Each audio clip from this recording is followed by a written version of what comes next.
Hi, everyone.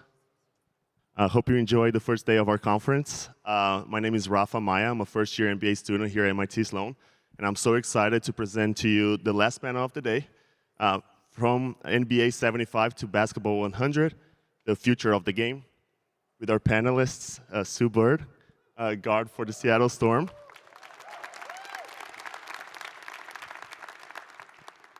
Daryl Morey, President of Basketball Operations for the Philadelphia 76ers. Just keep going. JJ Redick, 15-year NBA veteran and co-founder of 342 Productions. Woo. Mike Zarin, Assistant General Manager for the Boston Celtics. And our moderator, Tom Haberstroh from Meadowlark Media. The panel is going to go for 55 minutes or so. We will take questions from the audience using the hashtag basketball100 that Tom will choose. And with that, Tom, up to you. Thank you. Thank you, Rafa. Welcome to Basketball 100 panel. We're supposed to look into the future and tell everybody what it's going to look like in 25 years. So good luck with that. Nobody's keeping track of these predictions. Yes. No, JJ's in the media game now. He has to be held accountable for his takes. All right. I keep all my receipts, to be clear. I keep all my receipts. I'm never wrong. So I thought, like, as just a starting point, looking at what the NBA is now versus what it looked like 25 years ago, and seeing what the biggest changes were and why that happened, and maybe inform us on where we're going. You had a big hand in this, Daryl.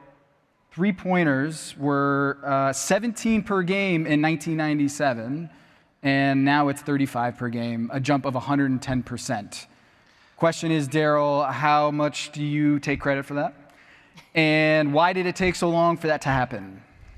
Imagine if JJ played in our era, how many threes he would have gotten. I mean, look, I think it was a general trend for many years, and obviously I came in, thanks to Steve Paliuca, who just walked off the stage with the Celtics, and Mike, I think you were about 6 months after at the Celtics. I think that there was quite a few coaches who got the power of the three-pointer. The Houston Rockets with Rudy Tomjanovich. Go back to Denver, Don Nelson. But I think it was around the early 2000s and Moneyball coming out that there was a systemic look at that this was a high-value play and it should grow and grow and grow. And then you have teams like the Spurs, understanding corner threes, and Dallas, and just grew. And I'd actually be more interested in how that, JJ sort of lived through this era. How did you have coaches that said, don't do it, different encouragements? To me, like, the analysts don't do anything. Like, we just say, like, hey, this is a good idea. But until someone says, hey, run this play, or JJ, whenever you are open, shoot it no matter what, nothing really happens on the floor. So I'm actually curious. Yeah.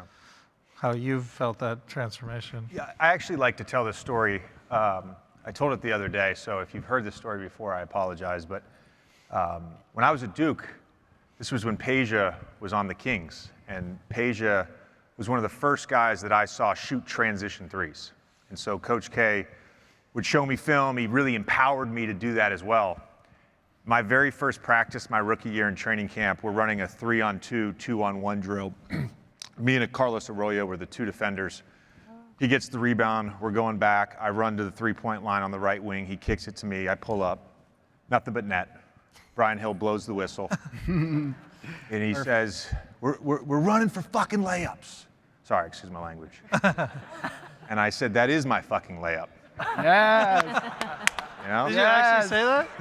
You didn't say that. On the inside? No, on the inside? You said that to Brian Hill. No, I didn't say it to Brian Hill. I was like, there's no way. No, but that became a thing for the rest of my career. I would legitimately do this. My buddies, my teammates or whatever, when I hit a transition three in front of the bench, I would turn to them and they'd say, that's a fucking layup. That became a thing. But to Daryl's question about sort of the evolution during my career, I was fortunate that I got to play for Stan my second year through my sixth year, and really that was sort of one of the evolutionary jumps, I think, in the NBA. I think the first one was really the Suns, even though if you look now, based on pace and three-pointers taken, they would be one of the slowest teams and shoot the least amount of threes in the league. That Magic team was sort of the next jump, and then Steph and Daryl's Rockets were the third iteration of that jump.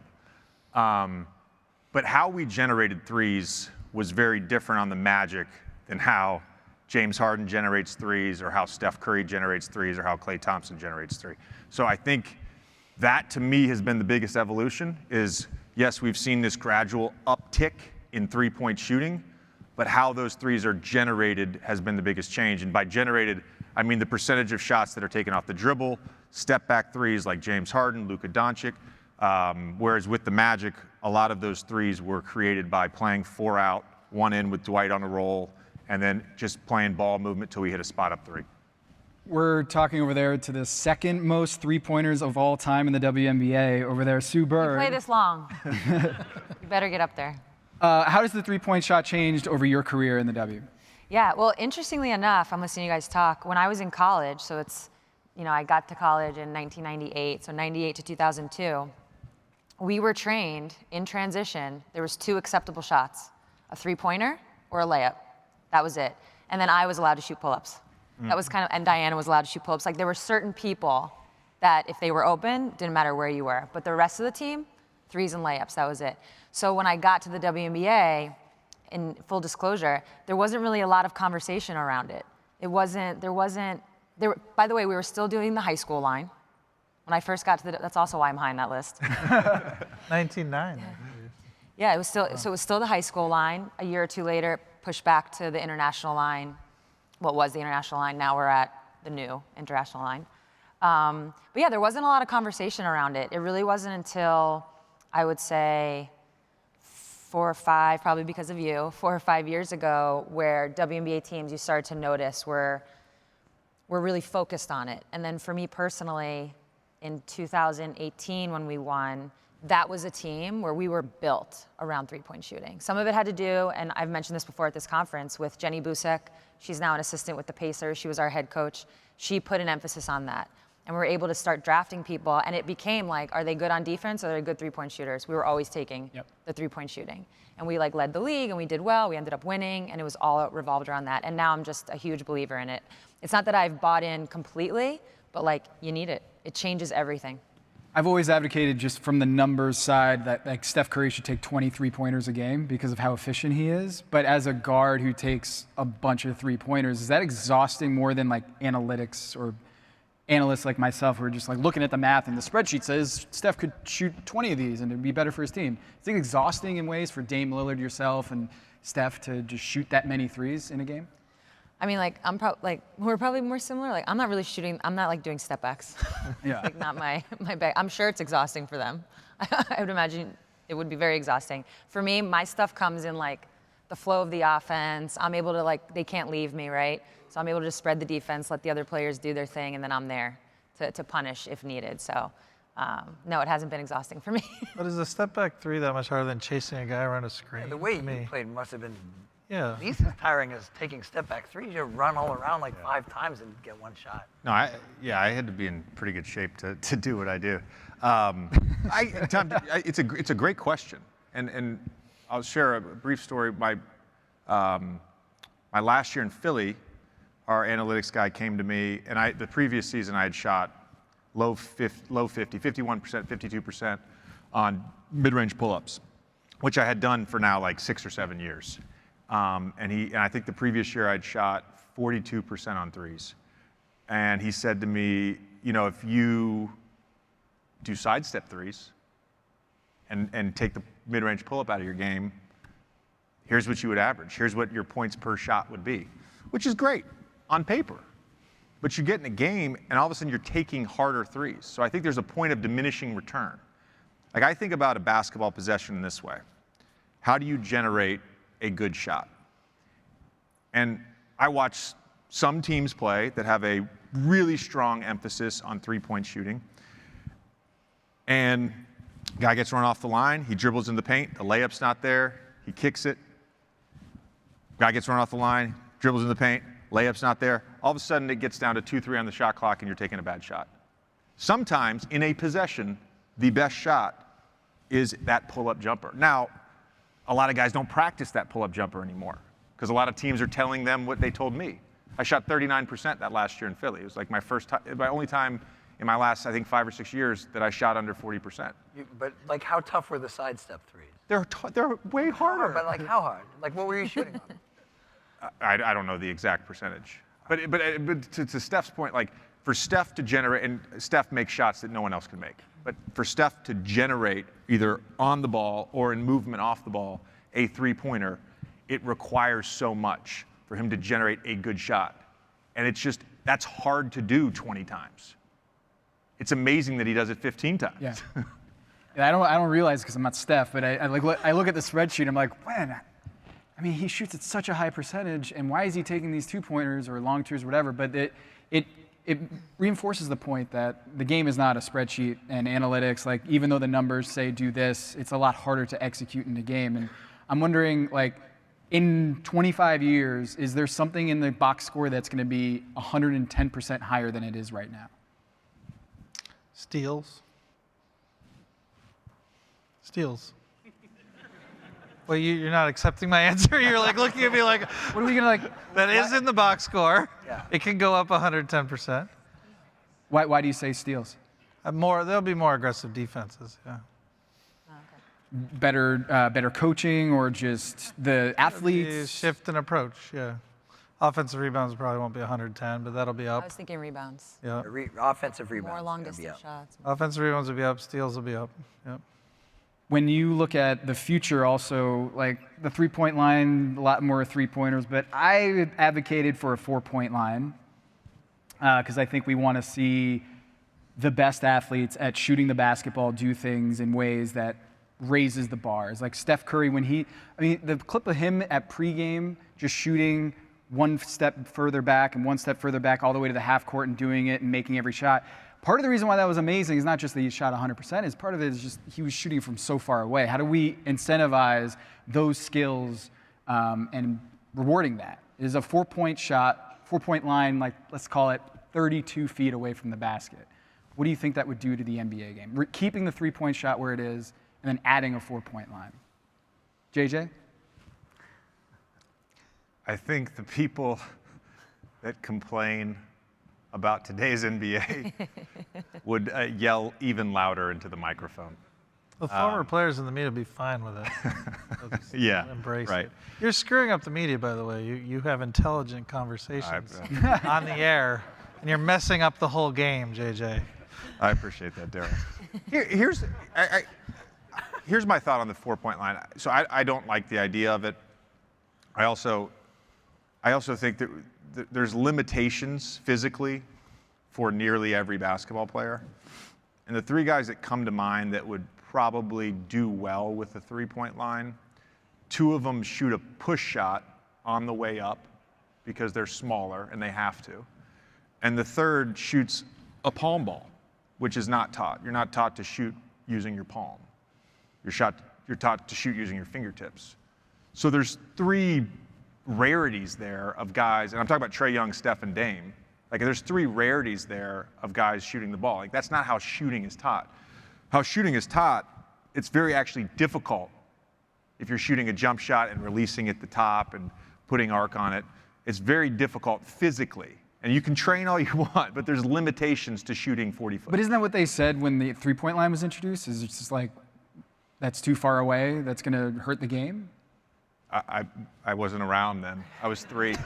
I'll just say this, like, there's a whole generation of kids growing up now watching those guys that you're just talking about. And I don't actually think we've seen the real, I think I said this on a panel a few years ago here, like, I don't think we've really seen the impact of the three-point revolution yet, because the generation of people who are watching the best players doing this now hasn't hit us yet. It's just starting to get to high school and college now.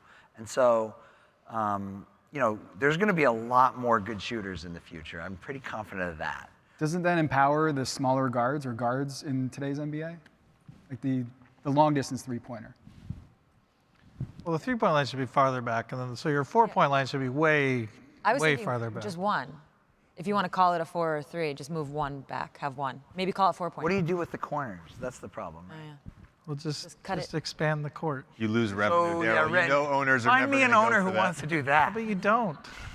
Wait, the Henry Abbott school of thought is that there's more, by expanding the court, there's more courtside seats. So then you get more courtside seats that way. You don't. Yeah. And that's, Here's a question I have for you, Tom. Constraints. Get rid of a whole row and add 2 on either corner. I don't think you actually end up with more. Yeah. Like you can't charge enough for those 4. Why don't we make the court smaller then, so we can fit more seats in? Yeah. Like I don't understand. Like, why can't we expand it? Constraints drive price, which drive revenue. So like, the whole notion that expanding the court will make less money is not straightforward. Does the fact that there's not a 3-point or not a 4-point line make it any less amazing when we watch these guys make deep 3-pointers? I just feel bad for like Jamal Crawford. Like if we had a 4-point line, Jamal would be averaging 30 points a game because he had that range. Gilbert Didn't- Arenas. Or, I don't think he had that range. He made a lot of end of quarter shots because he was very willing to take them. He had that Marcus Smart mentality. But yeah, I mean, I watched Jamal shoot. He had 3-point range. And I don't think if you put it back 10 feet that he would have made a difference in his career. Do we worry about kids these days taking those shots and what that's doing for the development of basketball? I mean, you point at me. I don't worry about that. I think it's exciting that the floor is more spread, but I'm not sure we need to be incentivizing it so strongly as to add a 4-point shot. I mean, you can market test that and see what the people buying the product think about it. I'm excited to see another generation of great shooters. Everybody thinks these shooters are fun to watch right now. And so why shouldn't we have more of them? Are there any players who play, Sue, that even bother you? You're just like, that's not basketball, how they play. Of course. Really? Oh, name. Of course. No, we're not naming names. What? People tweet. There's all kinds of tweeters out there. That's the whole point. Yeah, there's people that manipulate. Wait, That are you're very not worried about frustrating. people getting in trouble for tweeting something?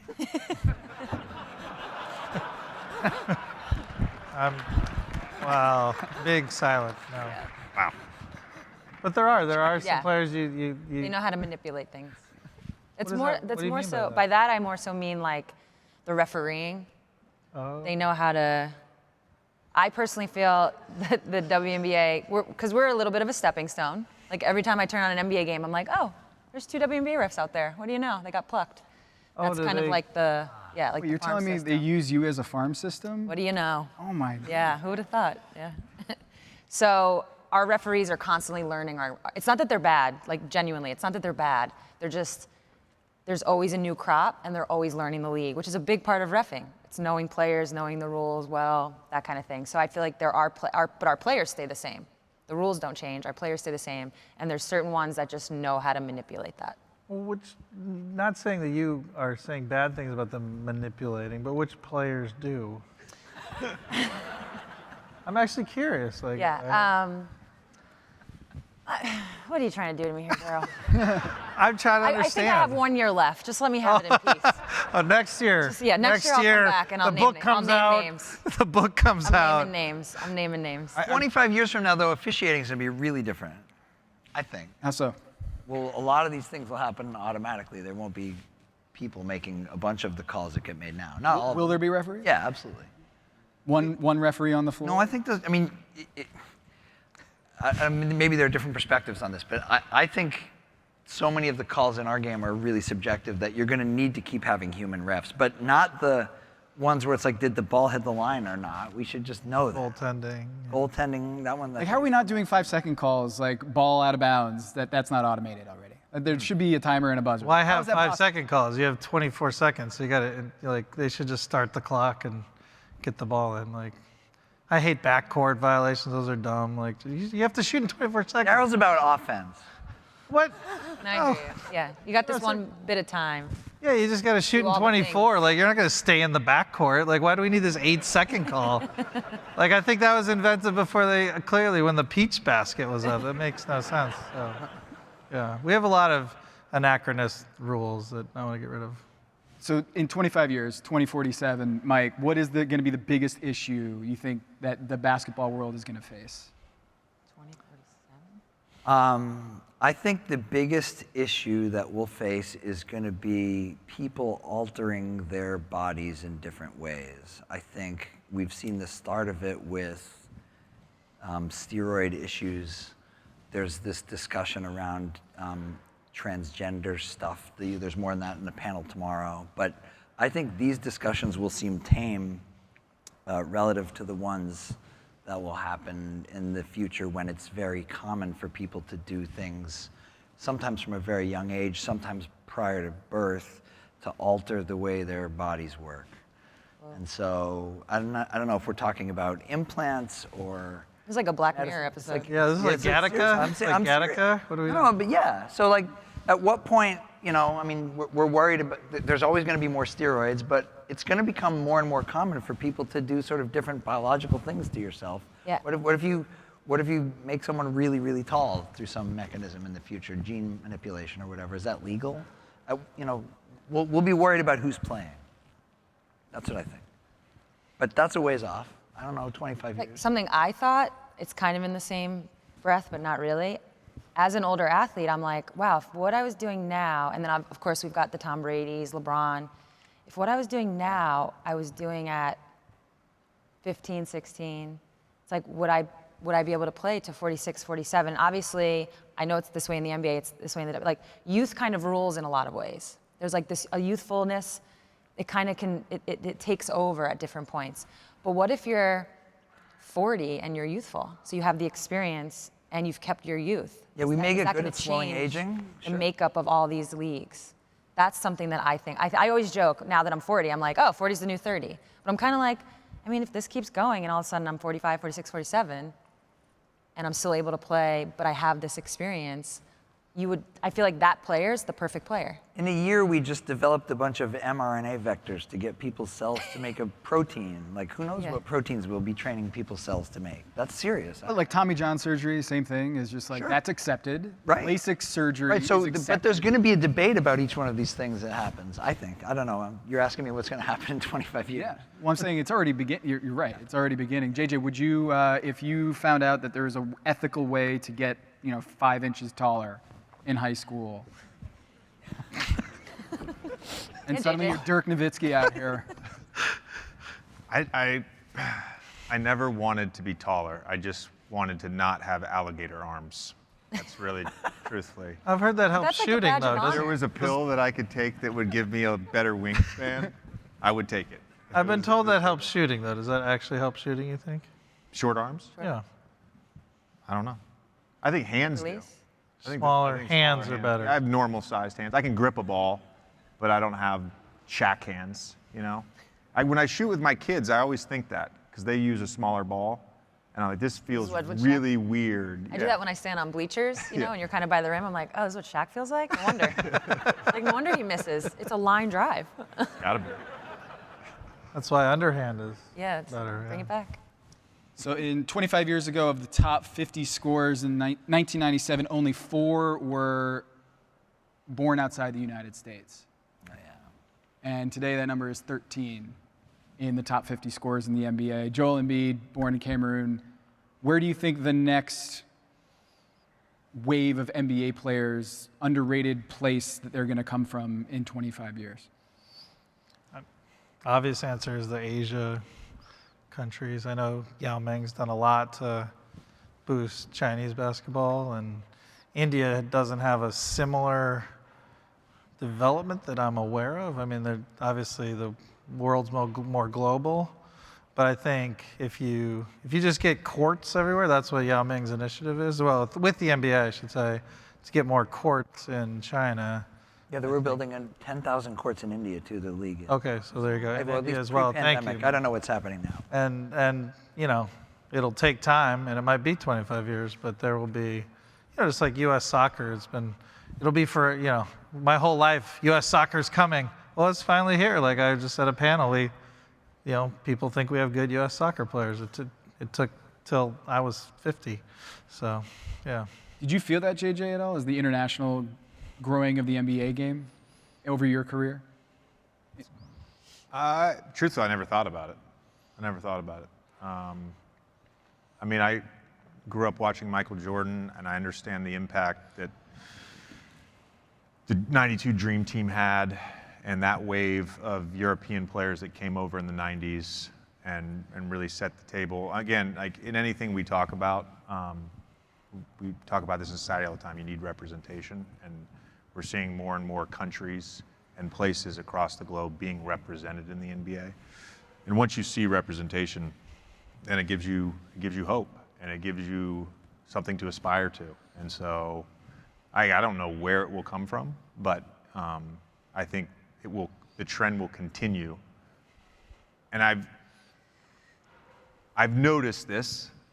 I'm not going to name anybody, but the guys that come over have a very different mindset than American players. And I am concerned, and this is going to make me sound 55, not 37, but I am concerned a little bit about youth basketball in America. And we've all watched highlights online, and I worry if the game is being taught correctly. The skills are being taught. The guys coming into the NBA and entering college as freshmen have way more skill than my generation have had. I worry about, do they know how to play basketball? Are they playing to win, or are they playing for 1.2 million Instagram followers? Mm-hmm. I talked with Luka about this a ton when I was his teammate in Dallas. There's a different mindset in different cultures. His is one. I don't know all the cultures, but there's a different mindset around that. And I worry about that in America and what impact 10, 20 years that's going to have on the development of basketball players here. Yeah, like I also think about where the players are going to come from, like what happens to college sports. Like Duke, tomorrow is Coach K's last game against Carolina at Cameron Indoor. Like, are we ever going to see a Coach K in college hoops again? It's a great question. Are we going to see college hoops in 10 years? What form is this going to take with NIL, transfer portals, G League Ignite, Overtime Elite? I'm sure there's going to be many more things that pop up like Overtime Elite.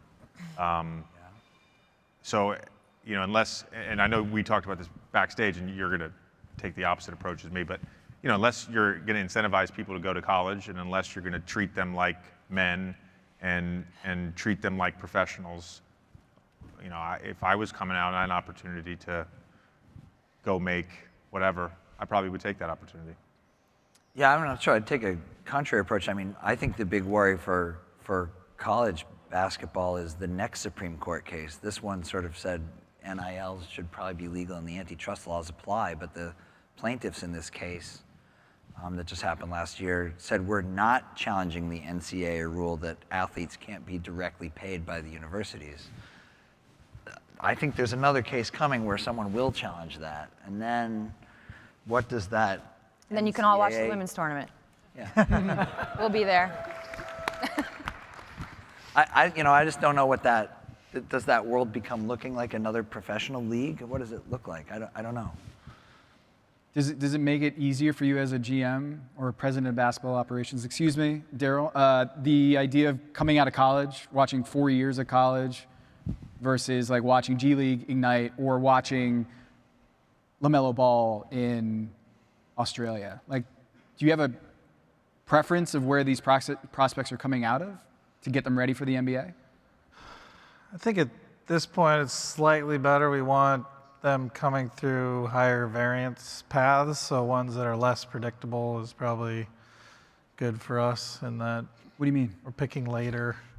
So we want more players that are good to fall. This is the Sixers-centric view. Yeah. Well, in 25 years, I don't know what I'm doing.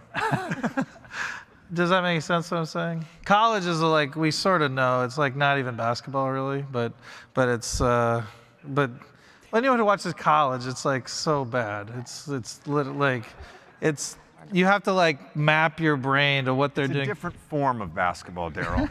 Yeah, but it should almost have a different name. Yeah. Bad form. Yeah, bad for right. You know what I mean. I don't. Yeah. hard to watch. Yeah. When people, I people think tell I me think that they love watching college basketball, I'm like, are you a masochist? They love doing Yeah. you go to all- the, it's I don't good know. environments. Like it's great to watch. It's only funny if you throw it into this false crucible of one and done and it's March. Otherwise it's torture. Tough, yeah. Yeah, it's absolute torture. So, what we know really well, we have years of data of how these players go into these programs and how they come out and how they look in the NBA. So it's become a little less variance. I think our product is better when we get the best players, and having higher variance introduces some worse players into the mix. So Yeah, but I want that. well, you want that because you think you're picking later. So do you. You have the best defense in the league. You gave We're away your talking about picks. 25 years from now. I don't know what Okay. we're gonna have All right. 25 years from now. Hopefully, you're still right. Yeah. Do we think there's going to be a draft in 25 years? I mean, from a women's basketball standpoint, more so on what we're just talking about, what's interesting is I'm starting to see, so our college game is more popular. And what happens is I think people watch it, even WNBA GMs, and they watch and okay, so you're basically saying that what you like about, if I heard this correctly, what you like about college is like it's a known system, you kind of understand what it is, so when a player goes through it, you can kind of gauge, like you understand. So ours, because it's kind of backwards in this way, I think people have a hard time judging players because the competition is like so much worse. So if a player who plays for school, a Power 5 school plays against a mid-major and has 30 and 20, that is meaningless. But people get caught up in it. They think like, oh, and a GM then gets pressured to maybe draft this player because it's like, oh, well, the numbers, but the numbers don't matter. So we're in this we're trying to figure out what that system is that we can trust. Like what part of college basketball can you trust? And my take is, I think what WNBA GMs need to start doing, and because I do think there'll still be drafts, what they need to start doing is really get in the weeds of evaluating the talent and not just like evaluating, I don't know, just whoever had the highest, point average in a certain season. Like actually seeing like, oh, what is that player going to do in 4 or 5 years? Not just, are they good right now, if that makes sense. I think like WNBA for a long time, it's just who can we draft that helps us right now? And the shift needs to go to, I think, more so an NBA model of like, what does this look like in 10 years? We haven't done that yet. And it's a trap for a lot of GMs. There'll be more drafts because it's sellable.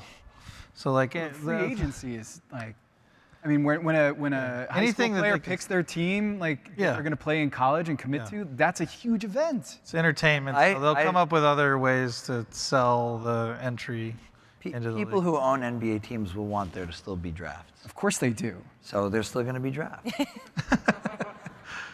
Unless your Supreme Court comes in or something. No, so it's the idea of a draft They'll is just be collectively richer when they get bargained, so drafted. it's totally legal. Yeah. Draft is fine. JJ, on a recent pod with Jason Tatum, you talked about, that whole basketball IQ topic about kids these days, right? You're the old man in the three on that conversation, right? It's just like, Draymond and you were talking about how younger players don't seem to have the same basketball IQ. They have all the ability and the skills, but in terms of actual basketball, intelligence, they lack. And Jason Tatum told a story about how Chris Paul taught him about the 3 for 2. 3 for 2. And basically saying, like, I didn't realize how smart some of these guys were until Chris Paul was like, oh, 3 for 2. There's a 2 for 1, but really should be taking a 3 for 2 at 105, and then you get 2 shots back, and it's just a smarter play. I'm curious, on that note, what is something that isn't about like shot selection, analytics that helped you in your game that made you smarter as a basketball player that isn't just like, oh, take more threes, or it's something that you innovated in your game that made you more effective, that in the same way that Jason Tatum didn't even know that there was a 3 for 2? Yeah, I'm going to answer the question without answering your question, actually. Yes. So, He's so good at the media already. no, I thought he was going to say flopping. it's a good question. It's a really good question. But I think it's more, there's a point I wanted to make at some point, and I'm going to take the opportunity to make the point now, and that's just, Politics. He is good at He is good. I love this game so much. I love basketball. And what I really love about it is I truly believe that it's the ultimate team sport. And baseball is an individual sport masquerading as a team sport. Football every player on any given play has a very specific task to execute. And if you don't execute that task, it sticks out like a sore thumb and you lose your job. Basketball requires so much interpersonal cooperation. And it's very evident when that cooperation doesn't exist. And so for me, if I'm thinking about my own career, or if I'm thinking about the guys in the league that I really admire, or that I'm a fan of, or that I think to myself, how did they miss on this guy? Why was this guy undrafted? How did this guy drop to 35? Like, the same traits always come up. They're intelligent, they work hard, they're extremely competitive, and there's a level of emotional intelligence to them. And we are missing the boat over and over on this, because we do get caught up in projections and wingspan. If I go to any locker room and spend 3 days around a team, I can be around 10 young guys. I did this late in my career. I can be around 10 young guys. I know which guys are going to have 10 and 15-year careers. Just by by being reading, around them. Just reading them, yeah. Let me watch this guy work after practice. Let me see how he interacts with his teammates. Let me see how he takes coaching. Let me see if he's paying attention in film. And look, I'm not knocking you guys, by the way. I'm just saying this is league-wide. This is how, if there's a red flag on a guy, because every team does research, if there's a red flag on a guy, it's there for a reason. It's there for a reason. I'm not going to name names. I can list 10 players who have been taken in a lottery over the last few years that had red flags about these issues. Those guys aren't good basketball players. They're not good basketball players. Yes, they are skilled. They are not good basketball players because it requires more. It requires more. It requires those traits. That's great. Will we be better at identifying those traits in 25 years? If you hire me.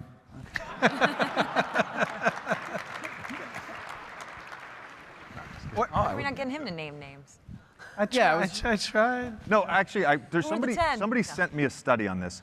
So it's interesting. Somebody sent me a study on this about competitiveness and measuring these sort of traits. And like, what I think it's hard because we can do this in a study, but real world, guy gets his bag. What's his next year look like of work? Is he shortcutting?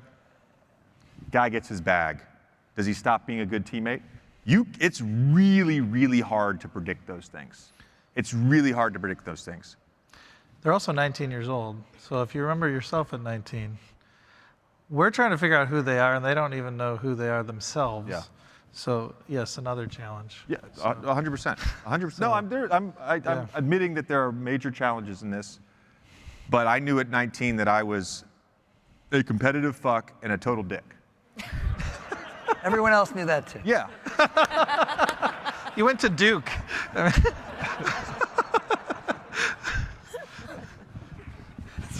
Sue, to put it bluntly, are players getting dumber? Over your career? Are players getting dumber? I mean, yeah, that's one way of putting it. I totally agree with JJ. I actually just talked about this recently. There's an obsession with the highlight, an obsession with social media and getting your highlights on there, and there's not an obsession with learning how to play with others, like simply put. And it's the combination of those two things. That's what, yes, you have to be skilled and you have to work on your craft and all that stuff. Absolutely. But if you can't play in the framework of a team, what are you doing? And so many times, there's been WNBA players that have come in as younger players where I probably caught something on social media of them working out, and you're like, damn, I can't do that. The moves and the step backs and the whole thing. It's like, whoa. And then they get in the league and they can't do any of that shit either when you're in the game. That, and just to me, a little bit of a tangent, but you're never gonna get that volume. Yeah. And that to me, if I had to put my GM hat on, that's something that I always look at when I'm watching these college players. I'm like, you're not gonna get 25 shots. So what are you doing with 7? Are you able to create for others? Are you how are you helping your team in all those other ways? Because there's literally one person a team, and their names are, right, Kevin Durant. Yeah. So unless you're Kevin Durant, unless you're Brianna Stewart, you have to be able to help your team in other ways. So are they getting actually dumber? No, they're not. They're just not being taught. It's not an emphasis. It's not a priority for them because they're not being rewarded. And just to be clear, the stuff you're talking about is not mutually exclusive with the stuff JJ was just talking about. I mean, like, we still wanted to draft you. Well, can I tell a story about JJ? Like- You don't. Somebody just told me. It's not. It's funny. It's a Is good it a true story? Yeah, it's a true story. He's like, Well, he was asking about like no one IQ cares and- if it's true. So. He just asked you about IQ and have you ever added something to your games? Obviously, it's more statistically. So I've recently been working out with someone that JJ has worked out in the past, and we were He's just, so like, nervous chatting. right now, by the way. No, it's not bad. I promise. All right. So I don't even know what we were talking about, but like one thing led to another, and he was like, oh, like something JJ started doing in his workouts he would practice what it would be like if he got fouled. So there are times in basketball where like, maybe you drive, maybe you're pulling up, and somebody like hits your arm in a way. I have to demonstrate this. This is really awful. Where you're literally going to end up looking like this. Because you drove, you're going to go pull up, and you end up looking like this, trying to get the shot off. Yeah. Right? And trying to make it. Yeah. And Tim, his name is Tim, and Tim was like, yeah, so JJ, by himself, would practice these shots. So he would drive, or whatever workout you're doing, and you would pretend to get hit and try to finish the shots. And I was like, Flopping, right? oh, that's really smart. I was like, that's really smart. You could have named names when you said those manipulators. Yeah, there you he just is. said JJ Redick. But I was like, that's really smart. Tried to point this out. And then he said, well, the funny part was, yeah, and then he would, the times he'd make it, he'd walk off, like staring at the guy who fouled him, like. I don't But I think was if- like, that's actually, doing things outside of the box like that, that's going to be, in 25 years, people are going to start doing stuff like focusing on that I've kind always of thing had more. I've always had a wild imagination. Yeah, I love it. We were cracking up, though. That's He funny. demonstrated it, I was dying. It's so good. we need more demonstrations on our page. Yeah, I think that would add an element for next year. Work on the. Note that, MIT students. Sue Bird demonstrates. That's a great example, by the way. I told Sue, and I think I told you this too before we were back there. I've always been a visual person, so for 30 years I would fall asleep, whether it was a nap or NBA game day naps are sacred, or before bed I'd always fall asleep and I'd be visualizing moves and shots. And now I just think about my golf swing and the ball flight. That's all I think about now. It's a totally different thing the last 6 months. We got a question from the audience here. Would the NBA ever consider a full game mic'd up viewing option instead of traditional broadcasting? Full game. Yes. Like every player mic'd? Is that what that means? Like coaches mic'd, everything. The whole thing's mic'd? Yeah. The TBT does some of that. Yeah. Basketball tournament. Yeah, I mean, They have a bunch, everyone mic'd, I think. Kevin Garnett's not still in the league, so we probably can. Just be a lot of bleeping. Yeah. Yeah. Yeah. Is there at 7-second least like delay. a 7-second delay, so 7-second someone delay. loses? Yeah. A lot of bleeps. A streaming company is going to have that Yeah. broadcast. Can't be Disney. Yeah, FCC issues. Who of the young talent in the league do you feel possesses the intelligence and off-court traits that will transcend into a long career? Mike and I can't answer. So. Yeah, that's right. I mean, Ja, for sure. Ja has everything. And, all those traits I talked about he has, and I found it really interesting. We were having a conversation with Draymond back in January on the Old Man of the Three, and we asked him about, Draymond is one of the most intelligent players in this era of basketball, and we asked him about guys that he's played against that have the same level of intelligence that he hates going against because he knows it's going to be a chess match. And obviously he mentioned CP and he mentioned Bron. The third guy he mentioned was Ja. And I think people get caught up in the highlight reel stuff. But from everything I know about Ja, he's incredibly intelligent, great teammate, uber competitive, works. I think he's a guy that 10 years from now, or 10 years from now, like, his skill set is going to be very different, and we're going to be like, man, remember young Ja? Remember what he used to do? And look at his game now? Like, I think he's the guy that in 10 years, we're like, wow, what a transformation. Like, I feel like we should be able to, evaluate that in the draft. Emotional intelligence or hardworking. Like, are we getting better at that? Daryl and Mike? No evidence we are. I don't think. Yeah. I think some. We try. I think a lot of teams. Do you we- guys have a conversation or do you do a test? Like, I obviously do the background. You have a conversation with a prospect, but do you test? Do you do any? Yeah, we've tried lots of things, and I actually think quite a few teams think they're good at it, but aren't. They get fooled. But yeah, I mean, I think we've tried different tests, we've tried different evaluators. It's very important. You're Do you ever have totally. a player? Do you ever have a player just go to dinner with them? Yes. Yeah. That Like too. draft prospects? You Oh, yeah. do It's that? not very systematic. We don't like that kind of stuff, but we do it. I feel like one dinner, and I feel like similar to you. Give me one dinner. Danny was always Chipotle. I'm trying to figure out where Brad will want to take people. Like a current player.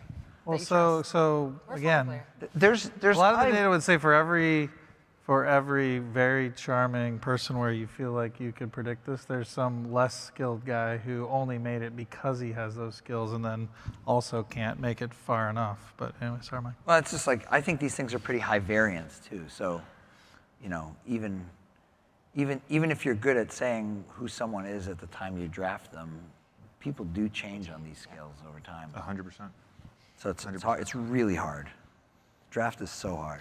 It's like provable teams aren't good at it. Would you It's just, agree with yeah. me, though, that if there's a red flag on competitiveness, that to me should be the ultimate red flag? I will tell you the one rule in drafting that's 100% true. Whenever you have a rule, it's not right. I promise you. Wait, No, what no. about that rule? No, even that. Yeah, that's the Barber rule. Yeah. No, but like even when I was first in the league and tried so hard to like find these things, like these heuristics that you're like, it has to be. Yeah. But you can find, you definitely can find exceptions. Or if you think you're always right, it's because you've not rigorously given your opinion prior to them making the league. Like if you actually went back and ranked all these people on the way in, everyone would, I'm not saying you, I'm just saying everyone would mess it up. Oh, yeah. Yeah. I would mess a lot of stuff up.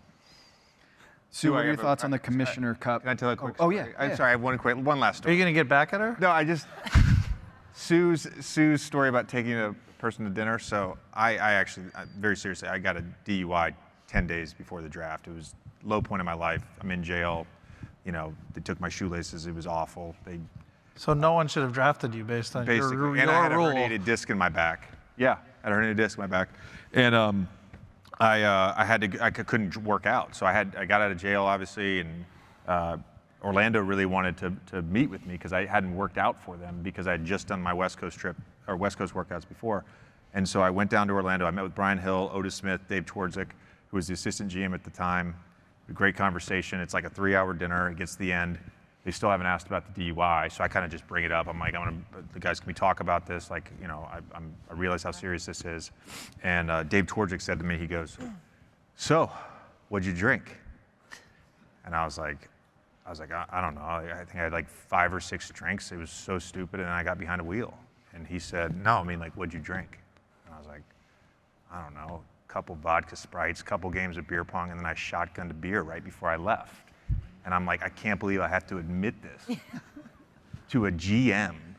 It was 2 days before the draft, freaking out. I get home and my agent calls me. He's like, "They loved you. Dave Twardzik said you were the most honest player he's talked to." So shocking, but there's stuff I guess you can extract from. I thought, a dinner. I thought he was going to ask, did you win the beer pong game? That shows how competitive you are. We're in the Did you draft. win? Oh no, no. I was never very good at that. It's a similar thing though. We're in the draft room, and Danny says, "I think we're going to draft Tony Allen," and Wick, the owner of the team, says, "Like, isn't that the guy who got in a fight with a police officer?" And Danny's like, "Yeah, that's the guy I want."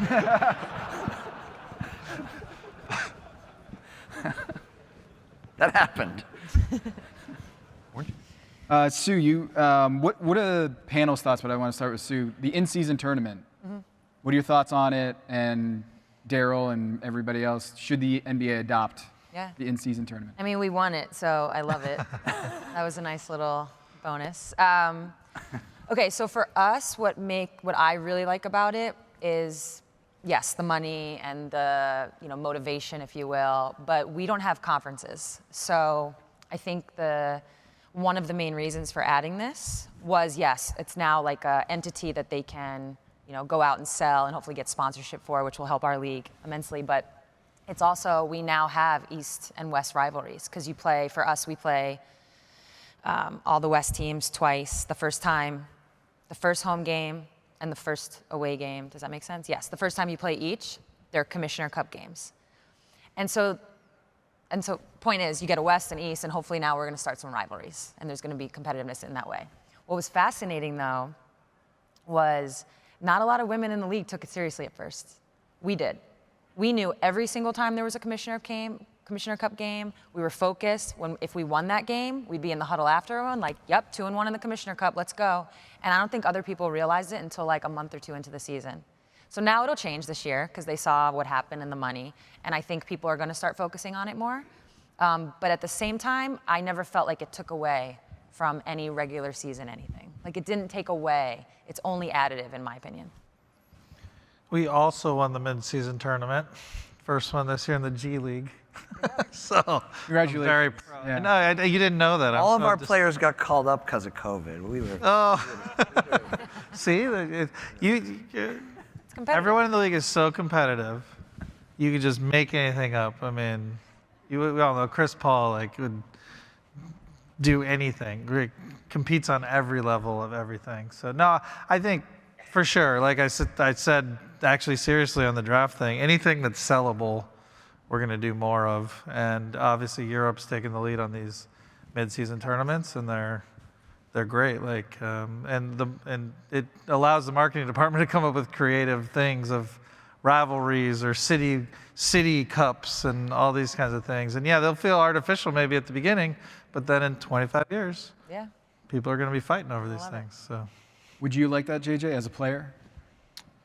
Yeah, I mean, I think to Sue's point, if you incentivize anything, you can get, You need like a money incentive, or just beating other teams in a tournament or something? If you're structuring it within an 82-game season, I don't think you'd necessarily need to really incentivize it. But if you're adding games, you absolutely would, 100%. Yeah. We've signed up to play 82 games, and you want to add games and take more of our body, yeah, you need to incentivize that.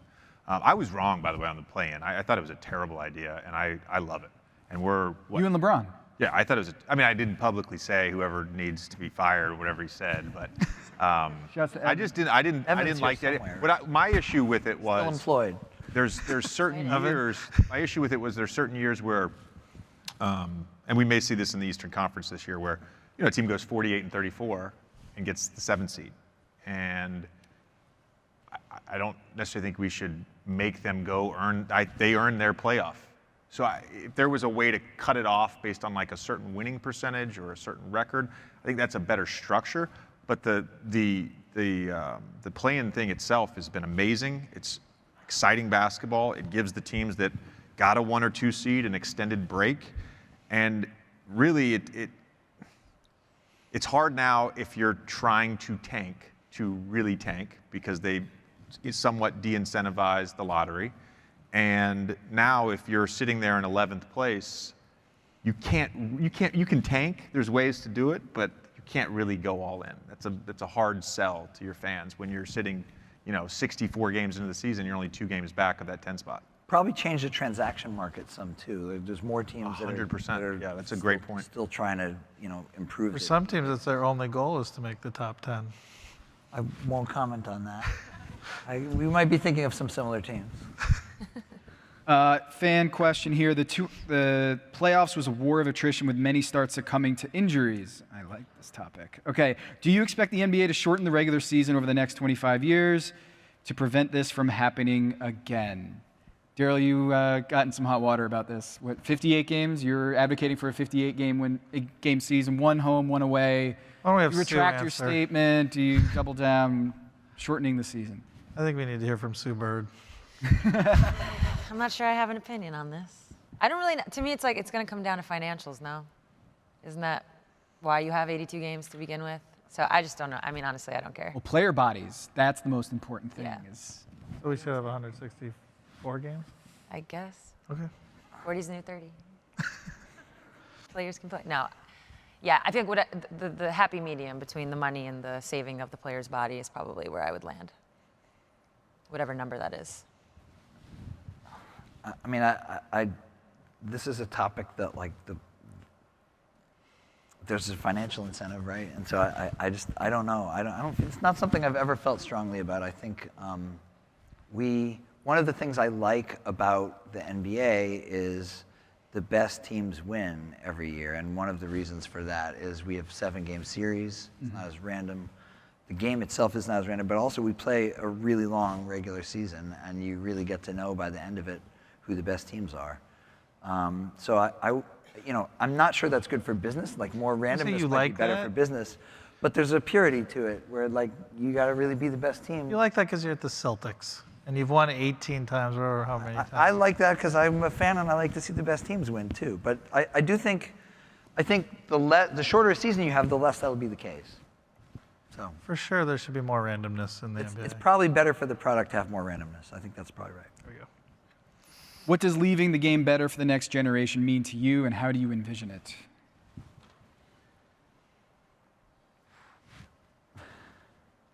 What's the question? Sue's the active player. I'll let her. Yeah, I was about to say. Like I said, this is on my last panel. At this point, currently, just being able to, it took me a second to get to this point, but I've, in the last couple of years, realized my experience has a lot of value in it. Just the things I've seen, what I've, again, experienced, and just being able to use that now while I am still playing, while I am a member of the union, and making sure that I speak up, but also educate the younger players, because I remember being a younger player, and because I was playing overseas, it was like, union calls? What? Why do I have to get on that? And the landscape of women's basketball is changing, and being a part of the league in a way where you have ownership of it, that's what changes the business models, when you have players that are at the table and like engaged. And so somewhere in that is your answer of all the things I think about in terms of the legacy.